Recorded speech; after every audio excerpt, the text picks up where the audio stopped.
The Lost Watch. My name is Anna. I am 73 years old. Many years ago, I worked for a very rich family. Their house was big and full of beautiful things. There were many rooms, big gardens, and soft chairs. I cleaned the house, washed the floors, and helped in the kitchen daily. Daniel was the father, Catherine was the mother, and Henry was their little boy. I liked my job, and I felt happy there. I thought I would stay for many years. The family had many expensive things, including gold lamps, silver plates, and old paintings. Catherine had many rings, necklaces, and watches. She loved the gold watch very much. She wore it every day and kept it close to her. She always smiled when she touched it. I knew it was very important to her. I was always careful when I cleaned her room. One morning, everything changed. Catherine could not find her gold watch. She looked in her room, but it was not there. She looked in the kitchen and the garden. She asked Daniel and Henry if they had seen it. Then she asked me. I said I did not see it. She looked at me for a long time. I felt cold inside. That afternoon, things got worse. Daniel called me to the living room. Catherine stood next to him, and Henry hid behind her. Daniel spoke with a hard voice. He said they could not find the watch. He said they trusted me, but now they were not sure. I tried to speak, but my voice was weak. Daniel told me to leave the house. He said I must go and not come back. Catherine did not look at me. Henry stayed quiet. I packed my small bag. My hands were shaking. I wanted to cry, but I did not. I walked out of the big house slowly. The sky looked grey and heavy. I sat outside on the street with my bag. I did not know where to go. I felt small and lonely.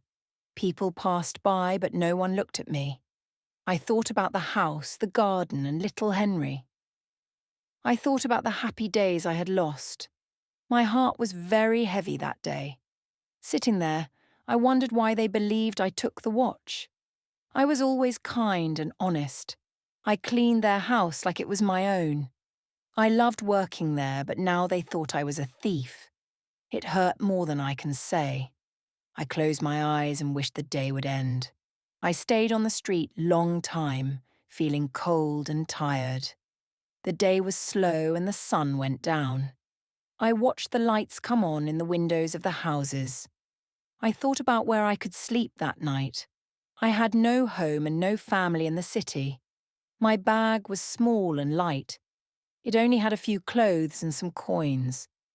I got up and started to walk, but my legs felt heavy and weak. I found a small bench near a park. It was not soft, but it was a place to sit. I looked at the sky and saw many stars. They looked so far away, and I felt even smaller. I hugged my bag close to my chest. A cold wind blew through the trees. I closed my eyes and tried to sleep, but my mind was full of sad thoughts. I missed my little room in the big house. I missed hearing Henry laugh in the morning. The next day I woke up early. My back hurt from sleeping on the bench. My clothes were dirty and my hair was messy. I walked to a small cafe and used the last coins I had to buy a piece of bread. The woman at the counter looked at me with cold eyes. I sat near the window and ate slowly. I watched happy people walk by outside. They had clean clothes and warm homes. I felt like I was invisible to everyone. Later, I went to the market to look for work. I asked many people if they needed help. Some people said no. Some people did not even answer me. A man selling apples told me to move away. I tried to stay strong, but my heart was breaking. I wanted to cry, but I held the tears inside. I told myself to be brave even when everything felt so hard. I walked all day, but I found no work. That evening, I sat again near the park. The sky was red and orange as the sun went down. I thought about my life before. I thought about the smiles from Catherine and Daniel. I thought about Henry's small hands when he gave me flowers. I wondered if they missed me at all. Maybe they forgot about me quickly. Maybe they were happy now without me. I felt like a small stone thrown away. Suddenly, I heard a voice calling my name. I looked up and saw a woman running toward me. It was Catherine. Her face was red from running, and she was out of breath. She wore a long coat, and in her hand she held something small and shiny. My heart started to beat fast. I stood up, but I did not know what to say. Why was she here? What did she want from me now? Catherine came close and held out her hand. In her hand was the gold watch. It was not lost. It was never stolen. She looked at me with tears in her eyes. She said they found the watch. It had fallen behind a big chair in the living room. They only found it when they moved the furniture to clean. She said she was very sorry for everything. Her voice shook as she spoke. I looked at the watch and then at Catherine. I felt many things at once. I felt happy that I was not a thief. I felt sad for all the pain. I felt angry that they did not trust me. I wanted to scream, but I stayed quiet. Catherine asked me to come back to work. She said they missed me. She said Henry cried for me every night. But I stood still. I did not take her hand. I did not move. I looked at Catherine standing there with the watch in her hand. Her face was full of sadness, but I stayed quiet. I thought about the cold words they said to me. I thought about the long night I spent on the bench. I thought about how they did not believe me when I told the truth. My heart was heavy. I wanted to forgive her, but it was not easy.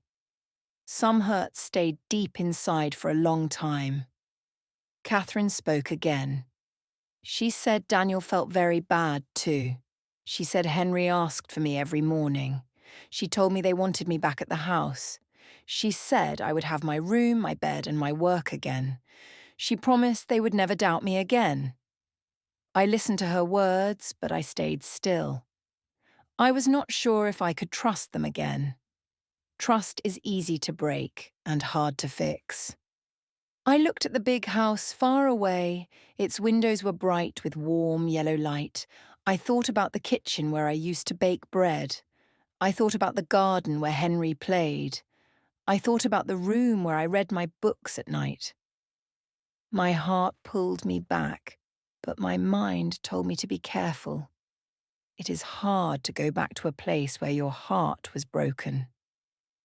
Catherine put the watch into her pocket and wiped her eyes. She said she understood if I could not forgive them. She said she just wanted me to know the truth. She said it was not right to judge someone so fast. She said she learned a big lesson. Her voice was soft and full of tears. I could see she really felt sorry, but I still felt cold inside. I took a deep breath and looked up at the sky. The stars were bright and beautiful. They looked so peaceful, so far from all the pain. I thought about my life and my dreams. I thought about finding a new place where people would trust me. I thought about starting fresh. Sometimes it is better to move forward than to go back. Catherine waited for me to say something. I opened my mouth, but no words came out. I just shook my head slowly. I picked up my bag and started to walk away. I heard Catherine call my name again, but I did not turn back. I needed time to heal. I needed time to believe in myself again. I needed to find a new path, a better one. As I walked down the empty street, the wind blew through my hair. My steps were slow, but each step felt a little stronger. I did not know where I would sleep that night. I did not know where I would work. But I knew one thing. I knew I did not want to live where my heart was not safe.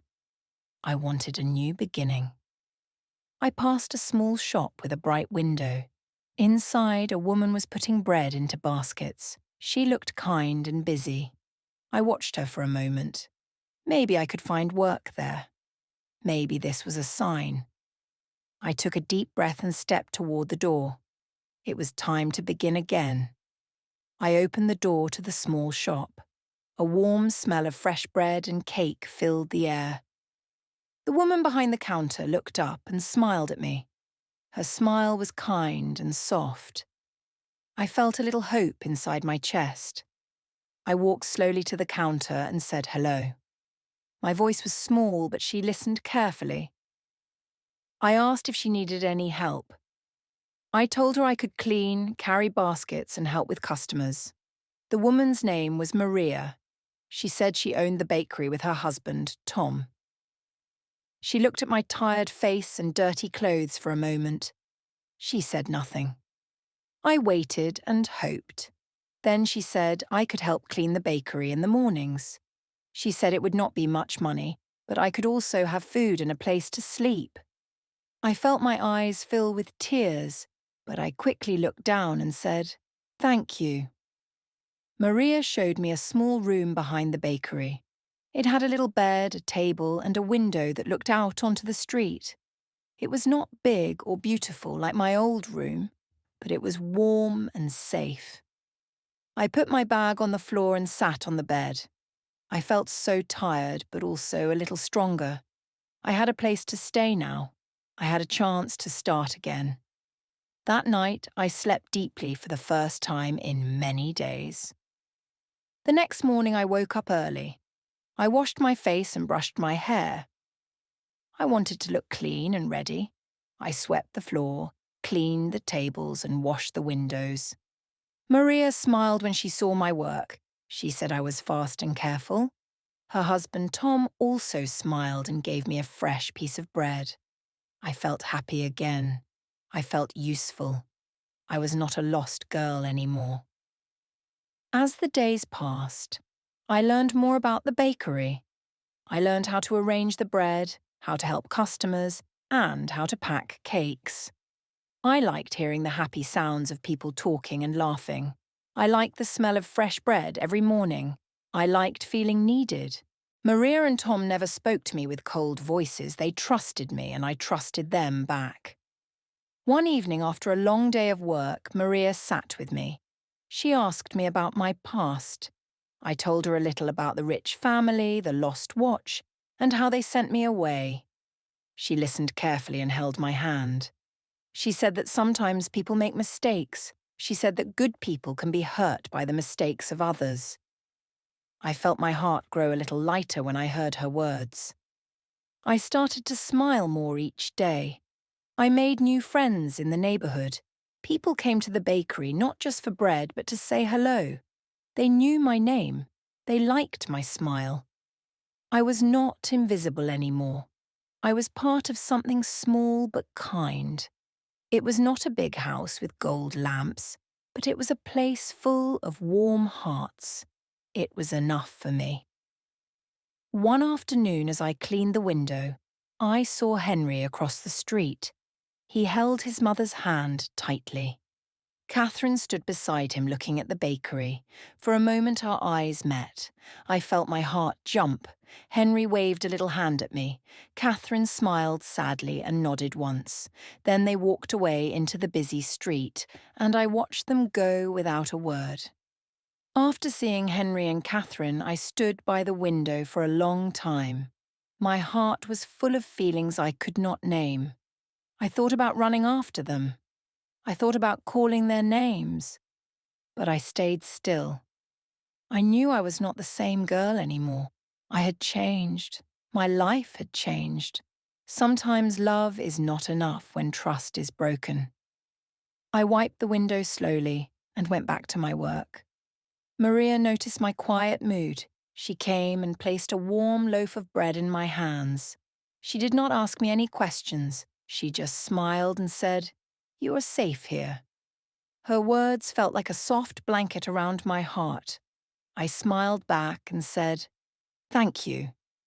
I knew that not everyone needed to know my past. What mattered now was my future. And my future looked a little brighter with each new day. The bakery grew busier as the days passed. People liked our bread and cakes. They liked the warm smell and the happy feeling inside the shop. Sometimes children came in after school, laughing and pointing at the sweet cakes. Old men sat by the window drinking tea and telling stories. I liked watching them. I liked being part of their small, simple joys. It made me feel at home.